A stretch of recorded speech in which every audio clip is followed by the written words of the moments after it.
사사기 8장 1절에서 12절까지 공독하겠습니다. 사사기 8장 1절에서 12절 375페이지입니다. 제가 공독하겠습니다. 에브라임 사람들이 기드온에게 이르되 네가 미디안과 싸우러 갈 때 우리를 부르지 아니하였으니 우리를 이같이 대접하함은 어찌미뇨 하고 크게 다투는지라. 기드온이 그들에게 이르되 나의 이제 행한 일이 너희의 한 것에 비교되겠느냐. 에브라임의 끈물 포도가 아비에셀의 만물 포도보다 낫지 아니하냐. 하나님이 미디안 방백 오렙과 스앱을 너희 손에 붙이셨으니 나의 한 일이 어찌 능히 너희의 한 것과 비교되겠느냐. 기드온이 이 말을 하매 그들의 노가 풀리니라. 기드온과 그 쫓은 자 300명이 요단에 이르러 건너고 비록 피곤하나 따르며 그가 숫곳 사람들에게 이르되 나의 종자가 피곤하여 하니 청컨대 그들에게 떡덩이를 주라. 나는 미디안 두 왕 세바와 살문나를 따르노라. 숫곳 방백들이 가로되 세바와 살문나의 손이 지금 어찌 내 손에 있간데 우리가 내 군대에게 떡을 주겠느냐.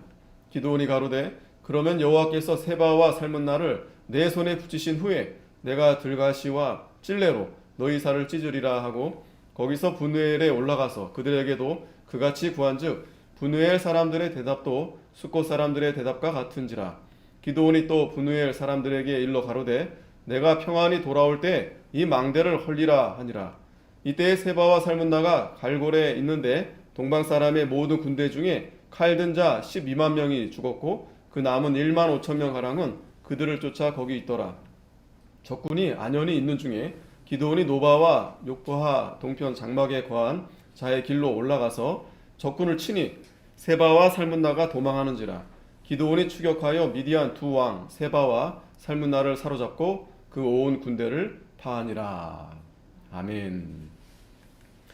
오늘 8장 오늘 말씀 제목은 요아스의 아들 여룻바알 그래서 바알 브릿이라는 말씀을 증거하도록 하겠습니다. 우리가 이제 6장에서 요아스의 아들, 그죠? 므낫세에서 지극히 약하고 아비집에서 작은 자, 스스로 그렇게 고백했던 이 기드온을 하나님이 여룻바알로 세워주셨습니다. 큰 용사요. 그래서 여룻바알이라 하는 기드온이 7장에 이제 오늘 그 인원이 다 나옵니다. 13만 5천 명이에요. 어마어마하죠. 그래서 병사들만 있는 게 아니라 그 약대들, 그 모든 이렇게 있는 모습을 볼 때 메뚜기의 중담 같고 또 해변의 모래같이 아주 어마어마한 그러한 적들과 이제 싸우는데 하나님이 이 기드온을 통해서 300명 2차 관문을 통과했다 그랬죠. 두려워하는 자는 돌아가라. 10,000명이 돌아가고 2만 2천 명이 돌아가고 남은 그 10,000명 가운데서 이제 물가에 내려가서 이제 시험을 했는데 그 가운데서 300명 이 300명을 데리고 이제 저녁에 밤에 은밀하게 들어가서 이제 한 손에는 나팔을 들고 한 손에는 항아리 안에 이제 횃불을 이제 거기에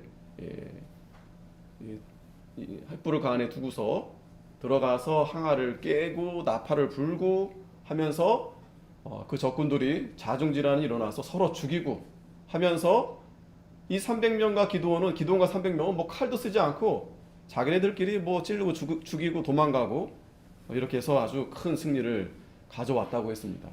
자, 그런데 오늘이 8장부터가 참 중요한 이 사사기에 정말 본론적인 이 사무엘 저자가 정말 이제 하고 싶은 얘기들을 이제 8장부터 이제 드러나게 됩니다. 앞에서는 우리가 사사들 첫째 사사가 누구였죠? 얼마 안 됐지만 온니엘, 하나님은 나의 힘이시다. 온니엘, 그리고 왼손잡이 에훗, 그리고 이름 모를 삼갈, 그리고 여장부 이스라엘의 어미 드보라. 자, 이분들의 내용을 우리가 기억해 보면 하나님이 이스라엘 백성들을 이 사사들을 통해서 구원해 주시고 그 사사들에 대한 구체적인 어떤 내용이 성경에 없었어요. 그리고 이스라엘을 건지고 죽었다. 그리고 그동안은 이제 태평했다. 하지만 사사가 죽고 나서 또다시 이스라엘이 우상에 빠져서 하나님 앞에 범죄했다. 이제 거기까지인데 오늘 이제 8장에서는 좀 더 자세하게 어떻게 해서 사사가 죽은 이후에 이스라엘 백성들이 또다시 우상을 범죄하는지, 또 재밌는 것은 이스라엘 백성들이 이 8장에서 보면 기드온을 왕으로 이렇게 추대합니다. 그런데 기드온이 이제 거절하죠. 하지만 이 8장 내용을 자세히 보면 거절은 했지만 뭔가 석연치 않은 그런 기드온의 이 말년의 모습이 나타납니다. 그러면서 이제 심각하게 이 타락하는 그러한 이스라엘 백성들의 모습을 보게 되는데, 바로 이 바알 브릿이, 이 브릿이라는 말이 계약입니다. 계약, 언약. 그래서 이 언약이란 말은 보통 하나님과 언약할 때 이 언약이라는 말을 쓰거든요. 하나님이 이스라엘 백성들과 언약을 맺으셨다. 그런데 바알과 언약을 맺게 되는 거예요. 그러면서 하나님과의 언약은 다 깨고 바알과 언약을 이렇게 해서 정말 더 심각하게 이렇게 본격적으로 이스라엘 백성들이 이제 바알을, 이 바알 브릿이라는 신전을 세우고 아주 극속도로 타락하게 되는데, 거기서 그러한 과정 안에서 이스라엘 백성들의 어떤 실태, 그런 어떤 죄 짓는 그런 상황들과 또 이 기드온이 참 앞에서 온니엘, 에훗, 삼갈 그리고 드보라 그렇게 아름답게 마무리했으면 기드온에 대해서 우리가 정말 그 아름다움을 끝까지 간직할 수 있겠는데, 아쉬운 점이 이제 오늘 8장에 나옵니다. 아쉬운 점. 그래서 그 아들을 아비멜렉이라고 이름을 짓거든요. 아비멜렉. 또 그 아들도 세겜에서 그 첩의 아들. 근데 이제 그 첩이 뭐 기생이란 말도 있고, 그래서 그 아비멜렉이 이제 구장에서 아주 대단한 일을 합니다. 엄청난 파장을 일으키는데, 아비멜렉의 이름의 뜻이 뭐냐? 내 아버지가 왕이시다. 그런 이름을 지은 거 보면 기드온은 자기가 왕이 되지 않겠다라고 했지만 그 마음에 그런 야심이 좀 있지 않았는가. 그래서 오늘 본문들을 보면 자, 그러한 이스라엘 백성들의 타락상이 이제 8장부터 아주 상세하게 이제 드러내기 시작합니다.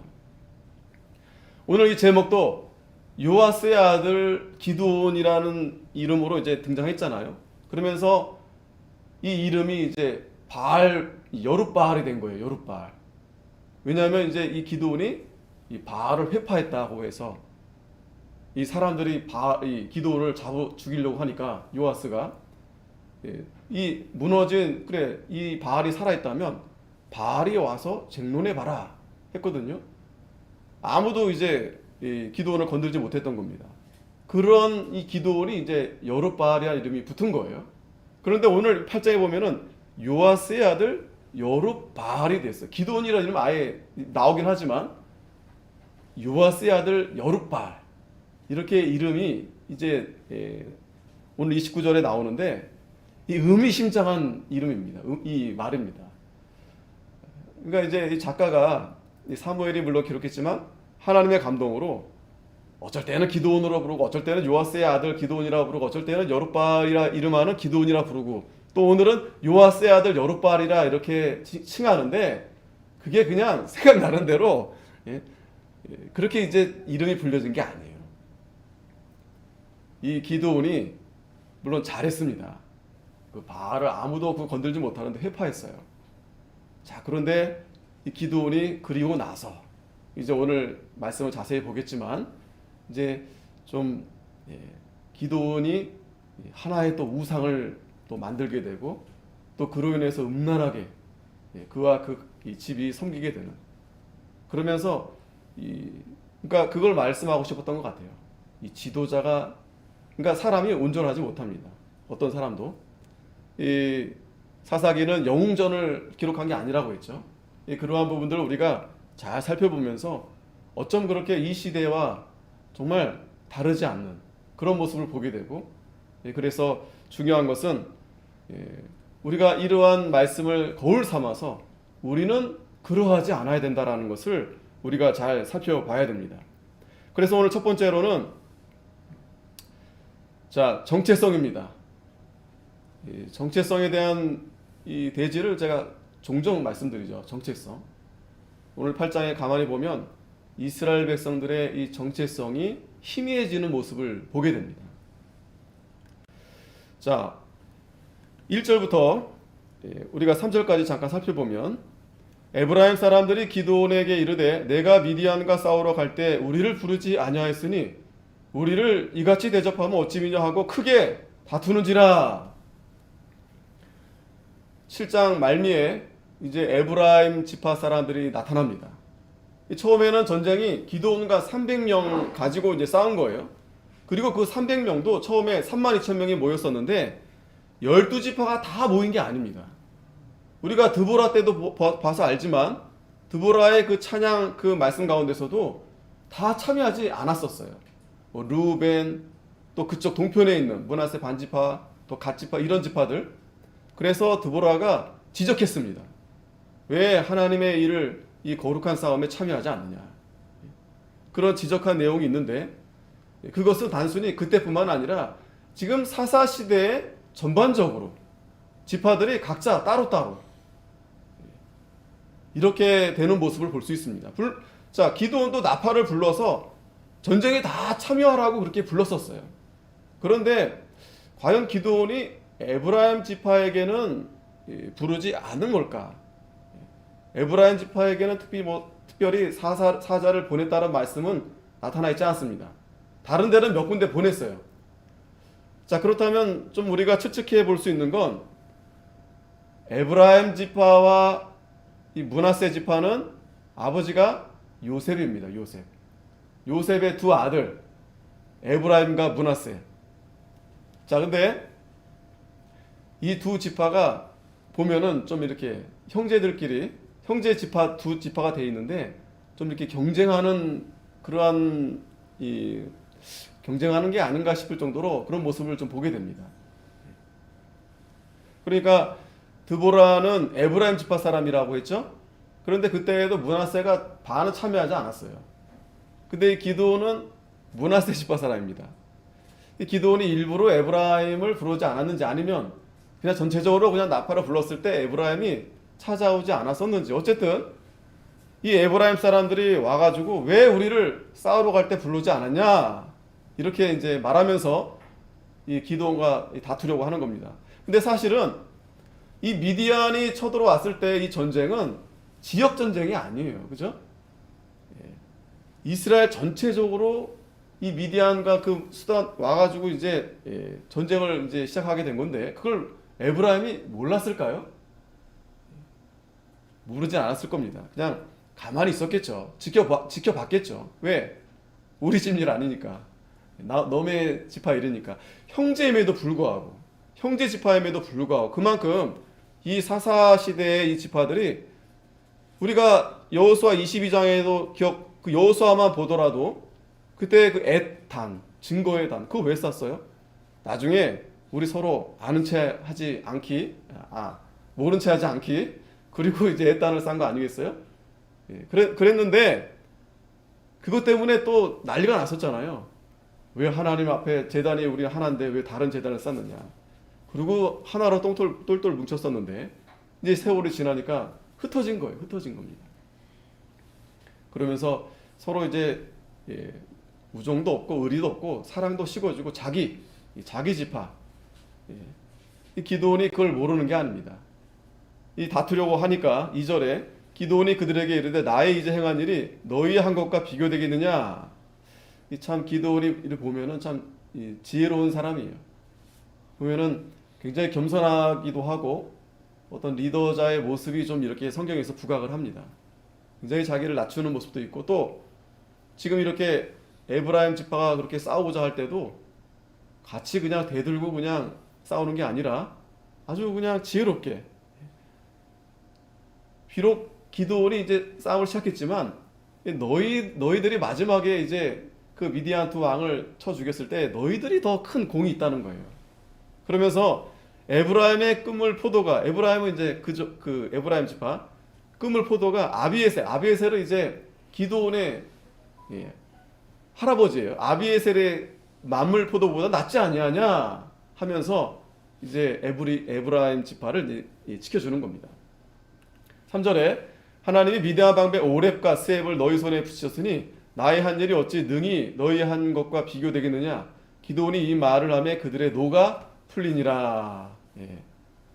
어찌됐든 이 에브라임도 이 전쟁에 처음부터 참여하지 않았고 또 나중에 참여했지만 나중에 왔으면 뭐 이렇게 큰 소리 칠 건 없잖아요. 나중에 왔으니까 그냥 잘 합심으로 잘 하고 우리가 승리했다. 되려 에브라임 지파가 미안하다. 우리가 너무 늦었다. 하지만 우리가 끝까지 우리가 함께 싸우자. 이래야 되는데 그러지 않고 그냥 와서 더 큰 소리 치는 거예요. 왜 우리를 불렀지 않았냐 하면서 왜 그렇게 큰 소리를 치는 거겠어요?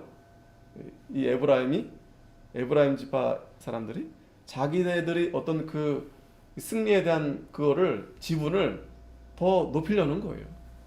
그래서 사사기 7장 2절에 분명히 하나님이 그랬습니다. 왜 32,000명 많이 모였잖아요. 왜 그들을 다 데려가지 않느냐 하면 너희들이 너희들 스스로 너희 힘으로 구원하였다 할까? 예? 너희들이 너희들이 스스로 했다고 이렇게 자랑할까봐 하나님 미리 아신 겁니다. 보세요. 에브라임이 벌써 와가지고 이렇게 선수 치잖아요. 하지만 기드온이 그걸 잘 이제 지혜롭게 해결합니다. 자, 여기서 끝나는 게 아니에요. 또 다른 지파도 나오는데 4절에 기드온과 그 쫓은 자 300명이 요단에 이르러 건너고 비록 피곤하나 따르며 그가 숫곳 사람들에게 이르되 나의 종자가 피곤하여 하니 청컨대 그들에게 떡덩이를 주라. 나는 미디안 두 왕 세바와 살문나를 따르노라. 자, 이제 계속 이제 남쪽으로 내려가는 중입니다. 아무래도 이제 힘들고 지치고 피곤한 가운데 있었겠죠. 기드온과 그 300명. 놀라운 것은 그 300명 그대로 남아있다라는 거예요. 그대로 한 명도 그 전쟁에서 다치거나 뭐 죽거나 하지 않고 그대로 300명이 내려가서 이제 나머지 다 이제 그 쫓아가는 중이었습니다. 미디안 두 왕 세바와 살문나를 이제 쫓아가는데 거기 이제 숫곳이라는 지역을 이제 지나가면서 그 숫곳 사람들한테 이제 우리가 피곤하니까 좀 먹을 걸 좀 달라 이렇게 한 겁니다. 자, 그러면 우리가 궁금한 것은 이 숫곳 사람들은 도대체 누구냐라는 거예요. 누구일까라는 이제 의문이 남습니다. 이 성경에서는 이제 뭐 분명하게 이제 이 지역에 사는 지파는 이스라엘의 갓지파가 이 지역에 삽니다. 갓지파, 그러니까 루벤 지파, 갓지파, 므낫세 반지파 이들은 그러니까 동편에 있는 지파들이에요.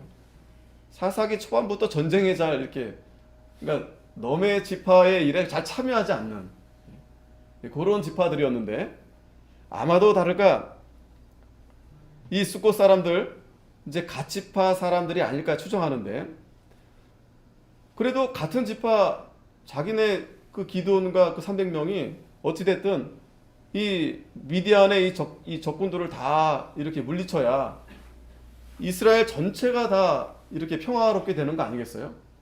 자, 그런데 이들이 6절에 보면 숫곳 반백들이 가로되 세바와 살문나의 손이 지금 어찌 내 손에 있간데 우리가 내 군대에게 떡을 주겠느냐. 자, 이 숫곳 방백들이 지금 굉장히 지금 갈등하는 모습이 보입니다. 아직까지 이 미디안이 다 이렇게 진멸된 게 아닌 상황인 거예요. 그 동안에는 이 숫곳 방백 다른 데도 마찬가지죠. 그 미디안이 이제 서들어왔을 때 그들과 같이 이렇게 하고 협력하고 왜 살려고 하다 보니까 그러면서 이들이 하나님의 자기 백성 아무리 그래도 그죠? 지금 자기 민족 이민족을 다 몰아내는데 전쟁에서 그들이 피곤하고 지친 가운데 있는데 도와주지 않겠다는 거예요. 얼마나 이기주의입니까? 자기네만 살려고 그러면서 아주 이 기드온과 300명 그들을 그냥 조롱해버리고 대접을 해주지 않습니다. 그러니까 기드온이 화가 났어요. 7절에 기드온이 가로되 그러면 여호와께서 세바와 삶은 나를 내 손에 붙이신 후에 내가 들가시와 찔레로 너희 살을 찢으리라. 아주 그냥 잔인한 말을 합니다. 다 찢어버리겠다. 예. 이게 우리 한글 표현으로 좀 잔인한 표현인데, 이 들가시와 찔레는 이제 광야의 가시입니다. 그러니까 이 표현은, 그러니까 내가 돌아오면 이 타작마당에서 그 심판 때라고 그랬죠. 너희들을 징벌할 거다. 가만 안 둘 거다. 이제 그런 말이에요. 자, 그리고 이제 지나갔어요. 어쨌든. 자, 그러면서 8절에 또 거기서 분우엘에 올라가서 그들에게도 그같이 구한즉. 자, 분우엘도 마찬가지입니다. 그 두 지역이 먼 지역이 아니고 이 지역에도 아마 갓지파나 어쨌든 이스라엘 지파들이 거기 있어요. 그런데 똑같이 이제 기드온이 그들에게도 구했는데 대답은 숫곳 사람들과 같았다 그랬어요. 자, 이게 바로 지금 이러한 실상을 보여주는 겁니다. 이스라엘 지파가 어떤 지파입니까? 그들이 광야를 40년 동안 정말 하나님의 은혜로 그 200만이라는 그 수많은, 그렇게 한 몸이 돼서 하나님이 요단강을 건너서 가나안의 지파에 들어오게 해서 물론 이제 12지파로 나누게 했지만, 그러나 그들의 정체성은 하나님의 백성이에요. 하나님의 백성. 그리고 하나님의 소유입니다. 12개를 나눴다고 해서 그들의 소유가 아니에요. 하나님의 소유입니다. 뿐만 아니라 하나님이 그들로 하여금 거룩한 백성, 제사장의 나라로 세우신 거예요. 그게 이스라엘 백성들의 정체성입니다. 오늘 저와 여러분도 마찬가지입니다. 각기 전투가 아니에요. 물론 믿음은 개인적으로 내가 믿고 내가 믿어야 구원 얻는 겁니다. 저 사람 대신 내가 믿어줄 수 없어요. 그러나 하나님이 이 교회라는 하나의 공동체를 통해서 예수님이 머리가 되시는데 우리가 다 한 몸이 돼서 우리가 하나님 나라 갈 때까지 그렇게 우리가 하나님 말씀대로 살아가도록 하나님이 그렇게 이제 만드셨어요. 또 그렇게 역사하십니다. 한 몸으로. 그렇기 때문에 이 거룩한 하나님의 백성들의 모습은 서로 하나예요. 하지만 오늘 보면 에브라임 지파 대려 늦게 와가지고 큰 소리치고 또 이 숫곳 사람들과 이 분의 사람들 아예 그냥 더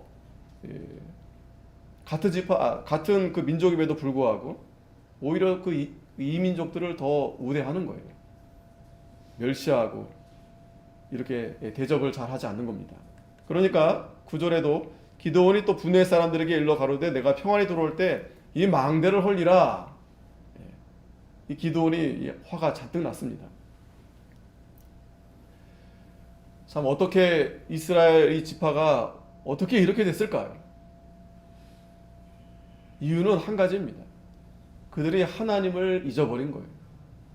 여호수아가 죽기 전에 나는 여호와만을 섬기겠다라고 말씀하지 않았겠어요? 그 여호와만을 섬기겠다. 이 여호와를 섬긴다는 것은 그 하나님이 주신 그 율법 말씀대로 살아가는 거예요. 예배하고 또 그대로 살아가는 거예요. 하나님이 주신 말씀대로. 그 핵심은 바로 십계명입니다. 그래서 십계명은 두 가지죠. 하나님을 사랑하는 계명, 이웃을 사랑하는 계명. 그 두 계명이 합쳐져서 사랑하는 계명이에요. 그런데 이 12지파가 지금 사랑이 없어요. 아주 이기주의로 자기를 더 하나님 사랑하는 것이 아니라 자기를 더 사랑하고, 그렇기 때문에 그들이 하나님을 잊어버리고 우상을 사랑하는 겁니다. 그 우상을 사랑함으로 인해서 아주 극단적으로 이기주의가 돼서 자기 형제도 사랑하지 않는 거예요. 돌보지 않는 거예요. 그런데 하나님의 말씀은, 계명의 말씀은 우상을 섬기지 말라 그랬어요. 어떠한 우상도. 하나님이 질투하신 하나님이다 했어요. 뿐만 아니라 이웃을 사랑하는데 고아와 과부, 불쌍한 자들. 그런데 지금은 뭐 고아와 과부는커녕 자기 형제도 사랑하지 못하는 거예요. 요한일서에도 보면은 하나님을 사랑하는 것은 이것이니 우리가 그의 계명을 지키는 것이다 그랬어요. 그리고 형제를 사랑하지 않는 것이 보이지 않는 하나님을 사랑한다는 거 거짓말이라는 거예요. 어떻게 보이는 형제도 사랑하지 못하는데 보이지 않는 하나님을 사랑한다 하겠느냐.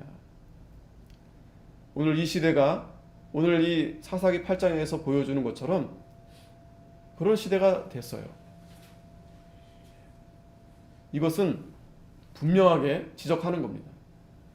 하나님의 말씀을 버리고 율법을 지키지 않고 그들이 자기 소견대로, 그건 뭐냐면 자기를 사랑하는 자기가 제일 중요한 거예요. 자기가 하나님도 없고 이웃도 없고 형제도 없고. 이게 참 심각하죠. 어떻게 그런 뉴스들이 요즘에 심심치 않게 나옵니다. 형제를 사랑하라는 거는커녕 자기 자식도 그냥 막 죽이고 그 어린 아이를 어떻게 그렇게 할 수 있겠어요? 참. 근데 그렇게 하면서도 전혀 가책을 느끼지 않습니다. 얼마나 심각한 그러한 죄악의 사태인지 모릅니다. 그것을 지금 이 사사기 시대에서도 보여주는 거예요. 그런 시작이 어떻게 해서 시작이 되는가. 시편 133편 1절에 같이 한번 읽겠습니다. 시작. 형제가 연합하여 동거함이 어찌 그리 선한고 아름다운고. 자, 우리가 하나님 말씀대로 우리가 순종하면서 하나님을 잘 섬길 때 자연히 연합이 되게 돼 있어요. 하나가 됩니다. 분명히 말씀하잖아요. 얼마나 아름답고 선한가. 하나님 중심으로 우리가 하나님 앞에 바른 예배를 드리고 하나님의 이 계명의 말씀을 잘 순종할 때 어떻게 우상을 우리가 세울 수 있겠어요? 하나님보다 어떻게 나 자신이 먼저가 될 수 있겠어요? 그리고 더 나아가서 부모를 공경하는 첫째부터 시작해서 어떻게 살인을 하고 간음을 하고 이웃의 것을 도적질할 수 있겠어요? 더 나아가서 예수님은 더 주라는 거예요.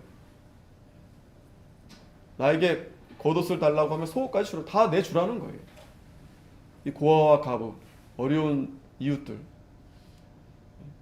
우리가 요즘 참 어렵잖아요. 그래도 한켠에서는 또 참 이렇게 나누려고 하는 그러한 모습을 이렇게 보게 될 때 그래도 참 하나님의 사랑이 그래도 나타나고 있구나. 그래서 우리가 이 정체성, 우리 오늘날 우리 성도들의 이 정체성, 이거 우리가 자꾸 희미해집니다. 이스라엘 백성들도 그 가나안, 하나님이 그렇게 가나안 사람들과 언약하지 말고 그들과 혼인하지도 말고 또 그들의 우상을 또 받아들이지 말고 했는데 그렇게 섞여 있다 보니까 할 수 없어요. 잊어버리는 겁니다. 잊혀지는 겁니다. 베드로전서 2장 9절에 보면 오직 너희는 택하신 족속이요 왕같은 제사장들이요 거룩한 나라요 그의 소유된 백성이니 이는 너희를 어두운 데서 불러내어 그의 기이한 빛에 들어가게 하신 자의 아름다운 덕을 선전하게 하려 하심이라. 아멘. 이 분명한 하나님의 말씀을 우리가 잘 알아야 됩니다. 우리가 뭐 복을 받으려고 세상에서 잘 먹고 잘 살려고 아니에요. 자꾸 그런 식으로 복을 기원하고 하다 보니까 이스라엘 백성들도 그래서 바알을 찾고 아세라를 버리지 못하는 겁니다. 왜? 바알과 아세라가 돈이에요. 그 시대에. 그러나 하나님은 우리를 불러서 하나님의 소유로 삼고 이렇게 한 것은 하나님의 아름다운 덕을 선전하게 하려고 우리를 왕으로, 왕같은 제사장으로, 거룩한 나라로 하나님 우리를 택해 줬다라는 거예요. 그래서 10절에 보면 너희는 전에는 백성이 아니더니 이제는 하나님의 백성이요 전에는 궁유를 얻지 못하였더니 이제는 궁유를 얻은 자니라. 궁유를 얻은 자만이 궁유를 우리가 베풀어 줄 수 있어요. 다른 사람을 용서해 줄 수도 있고요. 우리가 이제는 하나님의 거룩한 백성이 됐습니다. 그러므로 사랑하는 자들아 나그네와 행인 같은 너희를 권하노니 영혼을 거스려 싸우는 육체의 정욕을 제어하라. 우리는 나그네입니다. 나그네. 지나가는 자예요. 이거를 분명히 아셔야 됩니다. 우린 나그네다. 지나간다. 예. 지나가는 자예요. 여기 머물러 있지 않습니다. 우리는. 그렇기 때문에 자꾸 머물려고 하는 그 육체의 정욕 할 수 없어요. 이 기드온도 그 육체의 정욕을 제거하지 못했습니다. 하지만 그렇다고 해서 우리가 기드온을 기드온이 알고 봤더니 그러네, 그게 아니라 이 히브리서 13장에도 보면은 그 믿음장에서 이 사사들의 이름을 이렇게 드러낼 때 12 많은 사사가 있는데 그 가운데 기드온, 입다, 삼손, 바락 몇 명, 그 몇 명만 이렇게 이름을 드러내면서 이들이 믿음으로 싸웠다는 거예요. 그러나 우리가 주의할 것은, 그러나 그들의 어두운 면을 우리가 보면서 우리 자신도 이런 면들이 있잖아요. 우리 자신을 살펴보고 우리 안에 있는 육체의 정욕을 잘 제어해야 됩니다. 죽을 때까지 이거 하다 가는 겁니다. 죽을 때까지. 그러니까 편안하게 내가 살다 가겠다. 그게 육체의 정욕이에요. 내가 편안하게 살다 가겠다. 그게 육체의 정욕이에요. 그런 마음 가지면 더 고통스럽습니다. 아예 그냥 허리띠 졸라매고 그냥 내가 그냥 죽기까지 싸우다 가겠다. 그런 마음으로 가면은 뭐 힘든 것도 없어요. 편안합니다. 하나님이 편안함을 줍니다. 그래서 참 하나님의 은혜로 지난주 많이 추웠잖아요. 날짜도 제가 참 잘 잡아서 가는데 그래도 좀 이제 단련된 것 같아요. 뭐가 단련됐냐면 좀 이제 무서움이 좀 사라졌어요. 좀 여유가 있었어요. 예전 같으면은 밤에 해만 어두워지면은 텐트에서 그냥 꼼짝 못하고 밖에서 어두워 소리 나면은 막 나가보지도 못하고 그냥 안에서만 그냥 으악 저래가 막 괜히 이제 짐승들 왔을까봐 막 그랬는데 이제 좀 왔구나. 차분하게. 그리고 이제 열고 쓱 한번 이렇게 돌아보고 여유가 좀 이렇게 생기게 되더라고요. 여유가. 잘 때도 막 그냥 바들바들 그냥 입을 확 뒤집어 쓰고 한번 생각해 보세요. 그 산속에 추운데 아무도 없고요. 누가 무서운지 아세요? 사실은 이 사람이 무서운 거예요. 거기 또 파주 전방이잖아요. 파주는 아니지만 그것도 이 옆 위에 또 이제 구린 이제 있는데 혹시 또 다른 병이 또 내려와가지고 또 괜히 텐트 안에 누가 있나 이렇게 보지 않을까. 또 요즘 하도 그냥 간첩들이 넘어오니까 그런 산속에 이제 많이 들어오니까 또 가까우니까 괜히 그런 걱정, 사서 걱정, 괜한 걱정. 근데 여러분 한번 생각해 보세요. 여러분들이 이제 그냥 밤에 산에 가는데 텐트가 있다. 그럼 누가 무섭나요? 내가 그 안에 있는 텐트 안에 있는 사람이 무서울까요? 그 텐트를 보고 올라가는 사람이 깜짝 놀랄 거 아니겠어요? 저희 산에 무슨 텐트가 있지? 그런 겁니다. 괜한 걱정, 괜한 두려움.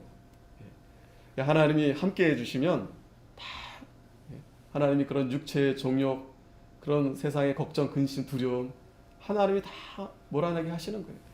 그렇게 하면서 우리는 단단해지는 겁니다. 단련받는 겁니다. 그러니까 이 세상에서도 마찬가지입니다. 그러니까 우리가 편안하게 살아야겠다. 좀 남들보다 좀 잘 이렇게 먹고 이런 마음을 가지면 벌써 지는 거예요. 싸울 수가 없어요. 우리는 그거 가지고 싸우는 게 아니거든요. 우리의 정체성을 잘 회복해야 됩니다.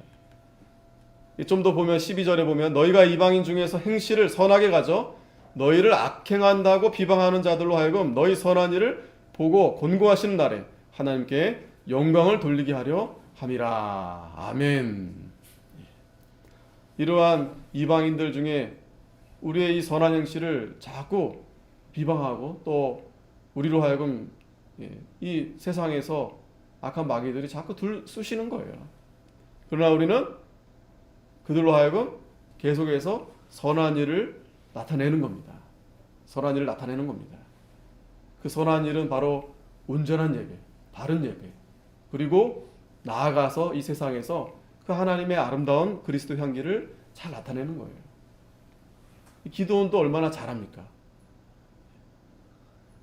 그 형제와 다투지 않고 잘 이렇게 다독거리고 하지만 그 숲꽃 분해 거기 지나갈 때 아무래도 그럴 수 있죠. 그죠? 지금 배고프고 힘든데 도와주지 못할 망정 아주 괘씸한 마음이 들어서 그렇게 한 것도 있지만, 그러나 우리가 성경에 우리가 전체적인 내용을 볼 때 그러한 우리의 정체성을 우리가 잘 봐야 됩니다.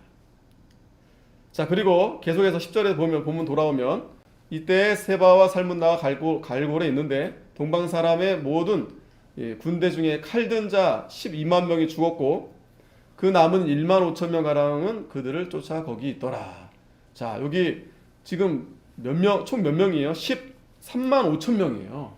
어마어마하죠, 어마어마해. 그러니까 3만 5천 명에서 이스라엘 백성들이 처음에 3만 2천 명이 온 겁니다. 그런데 거기서 하나님 다 보내고 300명 가지고 지금 13만 5천 명을 지금 다 이렇게 진멸시킨 거예요. 얼마나 이거 놀라운 하나님의 역사 아니겠습니까? 하나님이 싸우시는 겁니다. 하나님이 싸우시는 거예요. 하나님이 진정한 사사가 되시는 겁니다. 자, 그리고 적군이 안연히 있는 중에 기드온이 노바와 육바 동편 장막에 거한 자의 길로 올라가서 적군을 치니 세바와 살문나가 도망하는지라. 기드온이 추격하여 미디안 두 왕 세바와 살문나를 사로잡고 그 온 군대를 파하니라. 자, 끝까지 쫓아가가지고 이 세바와 살문나를 이제 사로잡아서 이제 전쟁이 이제 마무리 되게 된 겁니다. 자, 그리고 요 세바와 이 살문나를 이제 처벌하는 내용이 이제 13절부터 나오는데, 자, 요아스의 아들 기드온이 헤레스 비탈 전장에서 돌아오다가 숫곳 사람 중 한 소년을 잡아 신문함에 숫곳 방백과 장로 77인을 그를 위하여 기록한지라. 자, 무슨 말이냐면 이제 미션 남은 두 왕 그 세바와 살문나를 잡았으니 이제 전쟁은 다 끝난 거예요, 그죠? 그리고 이제 아까 이 숫곳 사람과 분해 사람 분명히 얘기했죠. 세바와 살문나를 내가 잡고 돌아와가지고 이 숫곳 사람들은 내가 그냥 들가시아 찔레로 너희를 다 찢겨버리고 살을 찢어버리고 분해 사람들에게는 그 망대를 내가 헐어버리겠다라고 해가지고 다시 올라와서 그 한 소년을 잡아가지고 야, 너 불어. 거기 그 방백하고 그 장로들 있잖아. 70명? 77명? 그 이름을 이제 다 받은 겁니다. 명단을 받은 거예요. 자, 그래서 15절에 기드온이 숫곳 사람들에게 이르러 가로되 너희가 전에 나를 기롱하여 이르기를 세바와 살문나의 손이 지금 어찌 내 손에 있간데 우리가 내 피곤한 사람에게 떡을 주겠냐 한 그 세바와 살문나를 보라. 큰일 난 거죠. 혹시나 했는데, 설마 했는데, 아무리 그래도 이 세바와 살문나를 기드온이 감당할 수 있을까 했는데 결국에는 기드온이 하나님께서 이들을 잡게 하신 거예요. 그러면서 16절에 그 성읍 장로들을 잡고 들가시와 찔레로 숫곳 사람들을 징벌하고 또 분우엘 망대를 헐며 그 성읍 사람들을 죽이니라.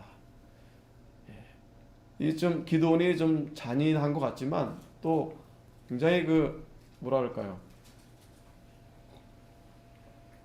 그냥 어차피 살문이 누구예요? 세바와 살문나를 잡았으니 그냥 어떤 일로 할 수도 있겠는데, 그러나 여기서는 분명 하나님의 뜻이 있습니다. 그 드보라에게도 말씀한 부분이 있는데 하나님의 일에 참여하지 않은 자, 협조하지 않은 자, 도와주지 않은 자는 저주하라 그랬어요. 저주하라. 분명하게 보여주는 겁니다. 그냥 놔주면 어떻겠어요? 나중에 이들 그냥 아무 징벌도 하지 않고 그냥 놔주면 나중에 똑같이 또 그럴 겁니다. 그래서 분명하게 엄벌로 이렇게 징계하는 겁니다. 이 징계가 참 우리에게는 좋은 거예요. 누가 나에게 잘못한 것을 지적해주고 또 때로는 이렇게 책망해주고 이걸 달게 받을 때 그것이 우리의 살을 윤택하게 합니다. 그냥 잘했다 잘못했는데 그냥 흐지부지하고 넘어가게 되면은 그거 결국 그것 때문에 그 사람 망하게 되는 거예요.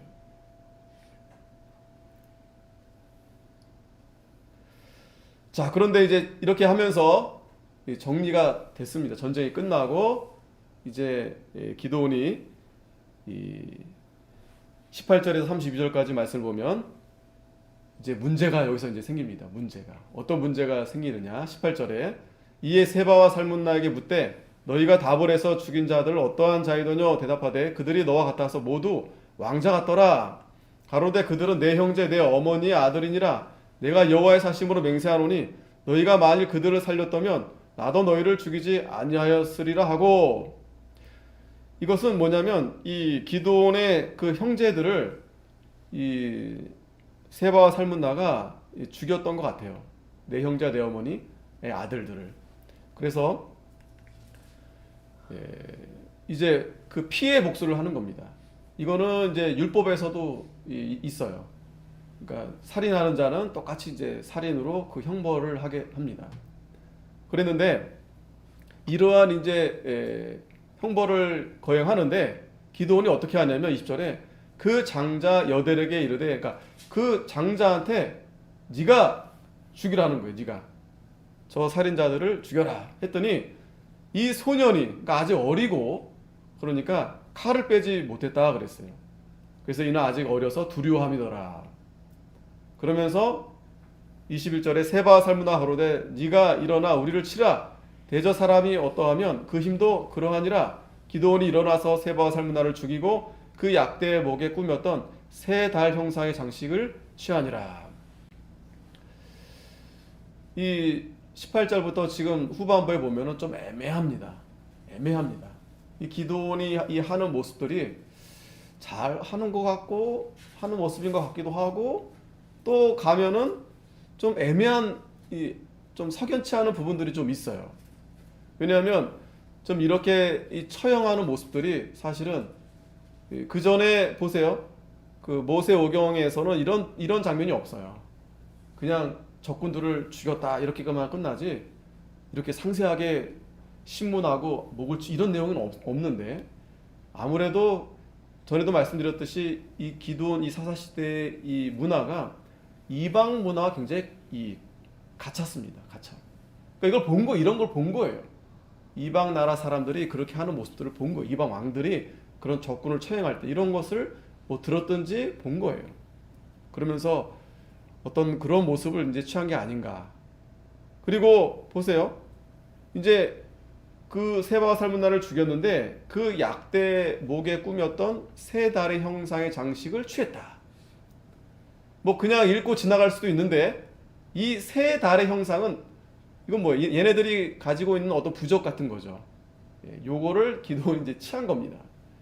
자, 요것만 봐서는 뭐 기드온이 뭐 잘했다 잘못했다 우리가 설명할 수 없는데, 계속 보면 22절에 때 이스라엘 사람들이 기드온에게 이르되 당신이 우리를 미디안의 손에서 구원하셨으니 당신과 당신의 아들과 당신의 손자가 우리를 다스리소서.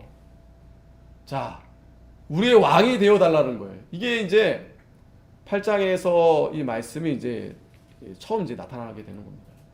사실은 모세가 이 신명기 17장에도 그런 언급을 했어요. 너희들이 분명히 왕을 이제 구할 거다. 왜냐하면 다 왕이 있잖아요. 다 왕. 주변에 다 왕이 있는데 이스라엘만 지금 왕이 없고 그냥 사사들이 이렇게 왕처럼 이렇게 다스리는 겁니다. 근데 사사는 엄밀히 말하면 왕은 아닙니다. 제사장도 아니고 선지자도 아니고. 그러니까 이스라엘 백성들이 왕을 원하는데, 문제는 하나님이 원하는 그러한 왕을 찾는 것이 아니라 세상 나라 왕 같은 그런 왕을 찾는 게 문제가 된 거예요. 그래서 신명기 17장에 뒤에 보겠지만 모세가 그걸 기록해 놨어요. 어떤 왕을 세워야 되는가 그걸 기록해 놨습니다. 자, 그러면서 이제 기드온한테 이제 부탁을 하는데 23절에 기드온이 아주 정중히 거절합니다. 내가 너희를 다스리지 아니하겠고 나의 아들도 너희를 다스리지 아니할 것이요 여호와께서 너희를 다스리시리라. 아, 너무 멋있어요, 그죠? 이거는 정말 믿음으로 이렇게 대답했을 것 같아요. 왜냐하면 기드온이 겸손하다고 말씀드렸죠. 좀 부정적으로 그러니까 좋은 면으로 보면 겸손한 거고, 좀 부정적으로 보면 기드온이 좀 소심합니다. 대범하지 못해요. 또 재밌는 것은 어떤 학자가 여기서 만약에 이스라엘 백성들이 3번 물어봤다면 아마 기드온이 마지못해 그냥 이렇게 수긍하지 않았을까, 또 그렇게 말씀하시는 분들 있어요. 한 번만 딱 물어보고 안 한다고 하니까 그리고 그냥 접어버렸거든요. 어쨌든 기드온이 저는 할 수 없습니다. 그리고 하나님이 너희를 다스릴 겁니다. 자, 그런데 24절부터가 문제예요. 그리고 나서 기드온이 또 그랬어요. 자, 그러면 그냥 거기서 아주 아름답게 그냥 물러갔으면 됐는데, 자, 뭐라 얘기하냐면 내가 너에게 한 일을 청구하노니 뭘 청구합니다. 너희는 각기 탈취한 귀고리를 내게 줄지니라 하니 그 대적은 이스마엘 사람이므로 금 귀고리가 있었습니다. 이 전쟁이 이제 끝났으니까 다 자기들이 그 전리품들을 다 가져왔을 거 아니에요. 그런데 그 중에서 기드온이 이 귀고리를 달라는 거예요. 그런데 그 귀고리가 금 귀고리였던 거예요. 자, 여기까지 좋아요. 25절에 무리들이 다 좋게 생각했습니다. 왜? 야, 기드온이 왕이 되어달라 그러니까 그것도 거절하고 참 좋다. 그 뭘 원하는 걸 들어줘야 되겠다 하니까 귀고리 달라고 하니까 즐거운 마음으로 뭐 귀고리를 다 거기에 던졌어요. 그랬더니 26절에 기드온의 청한 바 금 귀고리 중수가 그 무게가 금 1700세겔이요. 이게 엄청난 무게입니다. 이 무게, 이 1700세겔 정도가 이제 학자들은 뭐로 보냐면 보통 왕이 됐을 때 받는 그러한 그 양이라는 거예요. 왕이 받는 그런 이 왕으로서 받을 수 있는 그러한 양이라는 거예요. 뿐만 아니라 또 세 달 형상의 장식, 아까 그 세 달 형상 장식을 취했다 그랬죠. 폐물과 또 여기서 미디안 왕들의 입었던 자색 의복. 자, 이게 왕들이 입었던 옷이죠. 그 약대 목에 둘렀던 사슬. 자, 여기서 의미하는 바가 이 기드온이 왕은 안 된다고는 말했지만 실제로는 왕의 대접을 지금 받고 있는 거예요. 왕의 대접을. 거기다가 자색 옷에다가 그리고 그 왕들이 찾던 그 폐물들, 목에 들었던 사슬, 이걸 왜 기드온이 가지고 갔을까요? 예? 자기가 왕이라고는 얘기는 안 했지만 왕처럼 그렇게 벌써 왕인 거예요. 왕인 겁니다. 예. 그러면서 자, 심각한 문제가 27절에 그 금으로 에봇 하나를 만들어서 자기의 성 오브라에 두었더니 온 이스라엘이 그것을 음란하게 유함으로 그것이 기드온과 그 집이 올무가 되었다. 자, 이렇게 심각하게 제사장의 일을 또 제사드리는 예배 형식을 이 기드온이가 그만 무너뜨리게 된 거예요. 자, 이 에봇은 제사장이 입는 옷입니다. 조끼 같은 것인데 거기 어깨에 이제 보석에 특별히 12지파 이름이 이제 6지파 12지파 이름이 붙여 있어서 제사장이 12 이스라엘 지파를 대표해서 제사 하나님 앞에 나아갈 때 하나님 앞에 뜻을 구할 때 들을 때 그걸 입고 들어가는 거예요. 자, 그런데 그걸 기드온이 자기가 금으로 그걸 만들었어요. 자기가 아까는 이제 왕으로서 대접을 받고 지금은 제사장이 되고 싶었던 거죠. 좀 순수하게 보자면 그래도 좀 긍정적으로 생각해 보자면 야, 기드온이 그래도 좀 하나님 앞에 하나님의 뜻을 찾고 알고자 해서 이렇게 한 게 아닌가 그런 생각도 우리가 가질 수 있는데 문제는 이 성막과 그 제사장 섬기는 그 실로에 이 제사장과 그 제사를 드리는 곳이 있는데 거기가 므낫세 지파 자리가 아니고 그 밑에 에브라임 지파 자리에 있어요. 기드온은 누굽니까? 므낫세 지파 사람인 거예요. 그러니까 기드온이 내가 이제 왕이라 하진 않았지만 그래도 내가 지금 왕인데 내가 뭐하러 에브라임 지파 그렇지 않아도 그놈들이 그렇게 거슬리고 나를 그렇게 기분 좋게 하지 않았는데 그때는 내가 아직 전쟁이 끝나지 않았으니까 내가 잘 다독거렸지만 내가 거기 가서 뭐하러 예배 드릴까? 그냥 내가 있는 곳에서 내가 하나님을 섬겨야 되겠다. 뭐 하나님을 섬긴다는 것은 잘못이 아니죠. 그런데 문제는 하나님이 하라 하신 그 율법과 그 계명과 그 말씀대로 이 기드온이 하지 않았다는 거예요. 자, 기드온이 지도자가 그걸 허물게 되니까 이스라엘 백성들이 음란하게 그것을 섬겼다고 그랬어요. 자, 그렇기 때문에 이것은 심각하게 지금 이 사사 기드온 분명히 잘했어요. 전반부에는. 그런데 후반부에 가가지고 지금 이렇게 심각하게 타락하는 모습을 보여주는 겁니다. 지도자가 타락하니까. 그러면 제사장들은 타락 안 했는가? 레위지파들은 괜찮은가? 아닙니다. 이제 뒤에 가보면 심각하게 제사장과 레위지파가 타락하는 모습으로 이 사사기는 이제 마무리가 되는 거예요. 어찌됐든 이 기드온이 참 잘했지만 그러나 그 리더가 이렇게 잘못된 이러한 예배와 이러한 그 정력을 제어하지 못하고 이런 일을 행함으로 인해서 기드온과 그 온 집이 올무가 됐다 그랬어요. 우리가 로마서 12장 1절에 2절에 그러므로 형제들아 내가 하나님의 모든 자비하심으로 너희를 권하노니 너희 몸을 하나님이 기뻐하시는 거룩한 산제사로 드리라. 이는 너희의 드릴 영적 예배지라. 예배가 중요합니다. 아까도 그 정체성에 대한 말씀드렸지만 그 이스라엘 백성들의 이 정체성은 하나님 앞에 예배로부터 시작하는 거예요. 근데 기드온이 그 예배의 형식을 이렇게 무너뜨리게 되니까 온 이스라엘 백성들이 음란하게 하나님을 섬기는 것이 아니라 우상을 섬기는 게 돼버린 거예요. 하나님을 섬긴다 했지만 에봇은 분명히 제사장이 입는 옷이에요. 그런데 그것이 거룩한 성물이 그만 우상으로 변질돼 버리게 된 거예요. 이건 오늘 우리들에게 아주 중요한 교훈을 주는 겁니다. 로마서 12장 2절에 이 세대를 본받지 말고 오직 마음으로 새롭게 변화하여 하나님이 선하시고 기뻐하시고 온전한 뜻이 무엇인지를 분별하라 그랬어요.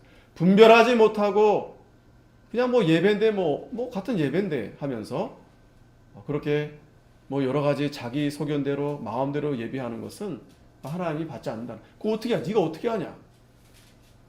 어떻게 합니까? 하나님 말씀을 보고 아는 거죠. 그런데 오늘날 온갖 이 예배를 정말 혼잡하게 하고 난잡하게 하고 그런데 그걸 누가 그렇게 합니까? 목사들이 그렇게 하고 신학자들이 그렇게 하고 교수들이 그렇게 하고 지도자들이 그렇게 하고 그러니 백성들이 뭘 알겠어요? 아 그렇게 예배 드리니까 그런가 보다. 이방 종교와 손잡고 우리가 다 같은 신을 섬기는데 우리가 다 하나다. 완전히 변질되어 버렸어요. 지금 그러한 시대예요. 뭐 예전에도 그랬지만 앞으로도 그럴 거지만 우리가 잘 분별해야 됩니다. 형식을 무너뜨리는 게 그게 정말 위험한 거예요. 질서를 파괴하는 거예요. 우리는 하나님 말씀한 대로 규범한 대로 그렇게 우리는 예배를 드려야 됩니다. 그래도 기드온이 사는 날 동안은 그래도 평안했어요. 40년 동안.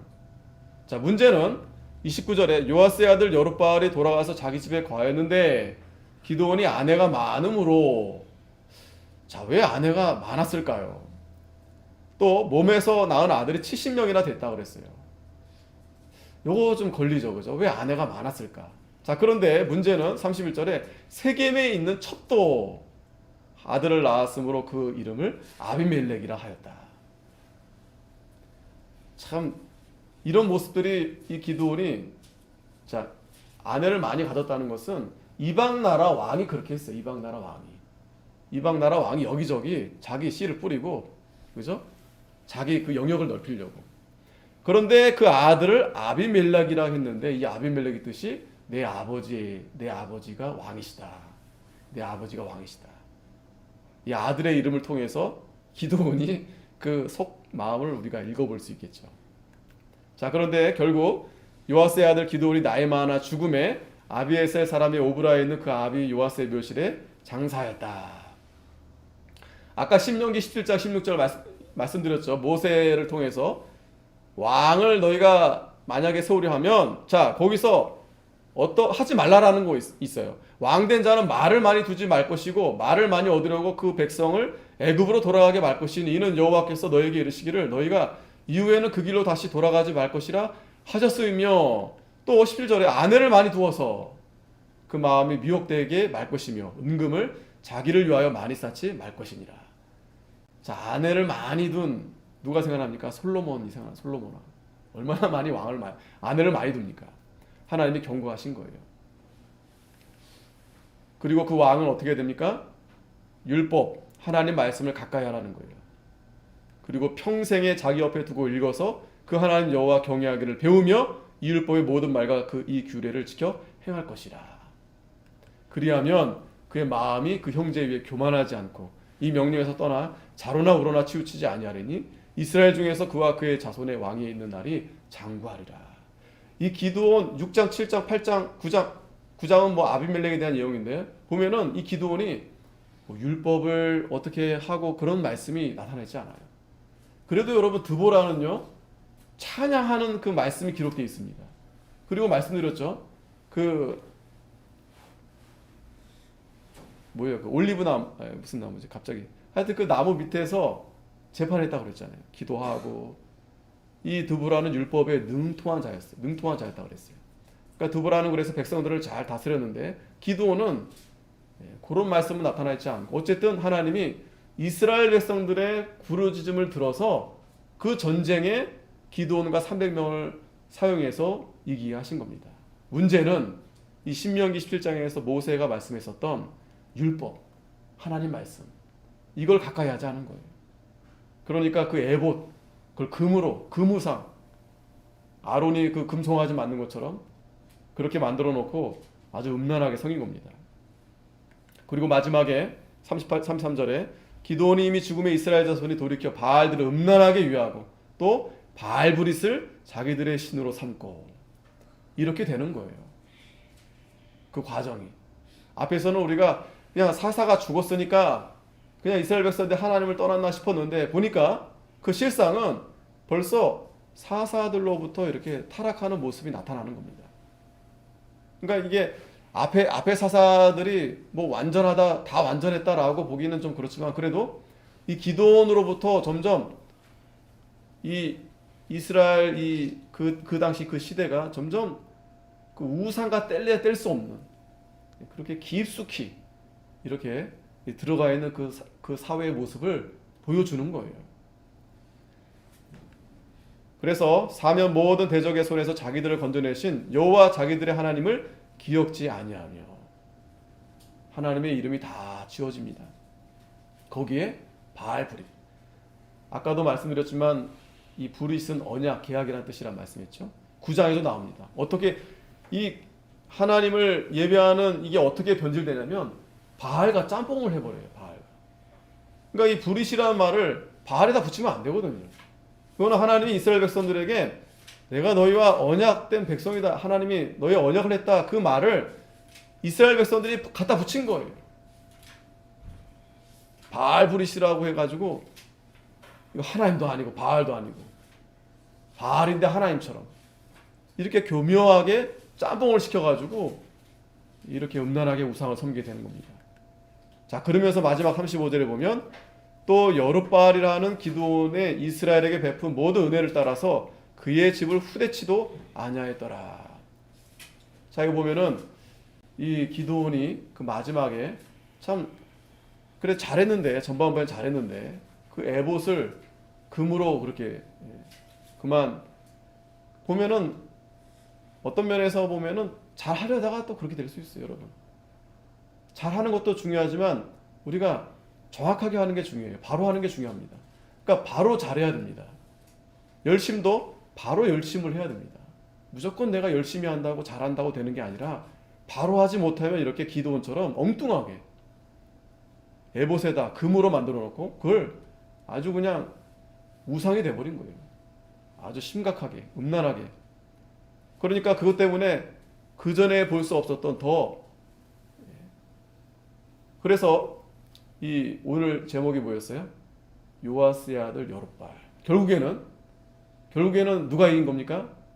그 기드온 이 사사 시대 그 부분에는 바알이 이긴 거예요. 바알이. 그러나 전체적으로 하나님이 승리하신 거죠. 우리가 이렇게 말씀을 잘 보면서 야, 이 바알이 무서운 거구나. 우리가 지금 이 바알에게 우리가 속고 있구나. 이 세상에게 속고 있구나.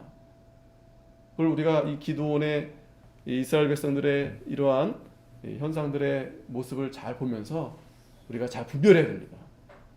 하나님이 온전하시고 기뻐하시고 선하시듯이 무엇인지 기도하겠습니다. 하나님 아버지 은혜를 감사합니다. 우리가 다 하나님의 거룩한 백성이요 왕같은 제사장이요 하나님의 택하신 백성으로서 하나님의 아름다운 덕을 선전하라고 우리를 불러주셨는데 오늘 이 말씀을 통해서 우리가 우리의 정체성을 바로 우리가 잘 찾고 우리가 회복을 해서 하나님의 뜻이 무엇인지, 하나님의 온전한 뜻이 무엇인지를 잘 분별해서 우리가 바른 예배, 하나님이 기뻐 받으시는 예배를 드리게 하여 주시고, 또 나아가서 우리 삶 가운데서도 하나님의 이 계명을 잘 지켜서 하나님을 사랑하고 또 우상을 버리며 또 이웃을 사랑하는 고아 가부 어려운 자들도 우리가 다 돌아보는 저희들의 믿음이 되게 해 주시옵소서. 예수님의 이름으로 기도합나이다. 아멘. 277장